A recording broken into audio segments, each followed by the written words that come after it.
دیگر وزراء اور درباریوں نے حسد میں آ کر حضرت دانیال علیہ السلام کے خلاف سازش رچی۔ انہوں نے بادشاہ سے کہا کہ وہ ایک فرمان جاری کرے کہ اگلے 30 دنوں تک کوئی شخص بادشاہ کے علاوہ کسی اور سے دعا یا درخواست نہ کرے، ورنہ اسے شیروں کی غار میں ڈال دیا جائے گا۔ بادشاہ نے یہ فرمان جاری کر دیا۔ حضرت دانیال علیہ السلام کو جب یہ معلوم ہوا تو وہ اپنے گھر میں کھڑکی یروشلم کی طرف کھول کر دن میں 3 بار اللہ کے سامنے سجدہ ریز ہونے اور دعا مانگنے میں مصروف رہے، جیسا کہ وہ ہمیشہ کرتے تھے۔ سازشیوں نے آپ کو ایسا کرتے ہوئے دیکھ لیا اور بادشاہ کے پاس شکایت لے گئے۔ بادشاہ بہت پریشان ہوا کیونکہ وہ حضرت دانیال علیہ السلام کی قدر کرتا تھا، لیکن قانون نافذ کرنا ضروری تھا۔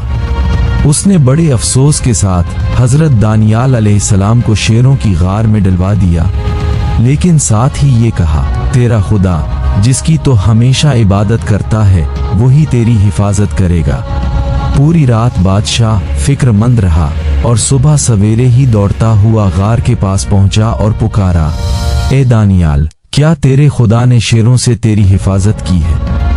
حضرت دانیال علیہ السلام نے جواب دیا، اے بادشاہ، اللہ نے اپنے فرشتے کو بھیجا ہے جس نے شیروں کے منع بند کر دیے، کیونکہ میں اس کے حضور بے گناہ پایا گیا ہوں۔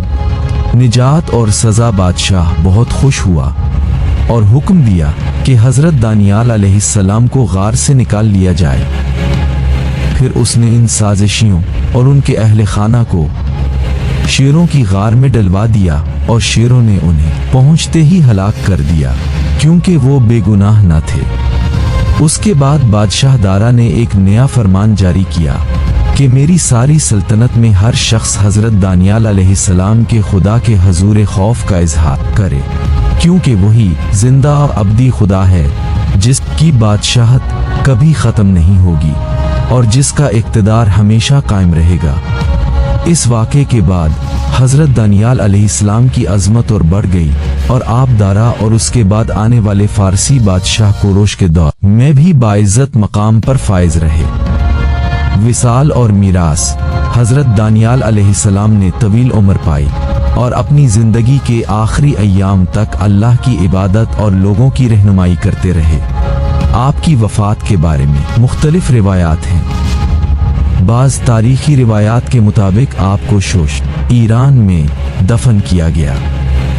آپ کی قبر کو لوگ صدیاں تک عزت و احترام کی نگاہ سے دیکھتے رہے۔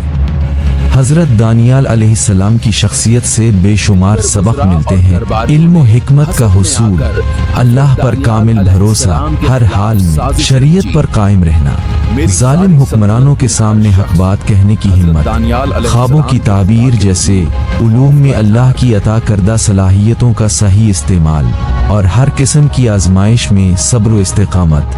آپ کی دعاؤں اور مناجات کا ذکر بھی تاریخ میں ملتا ہے، جو انسانیت کو ہمیشہ اللہ کی طرف رجوع کرنے کی ترغیب دیتی ہے۔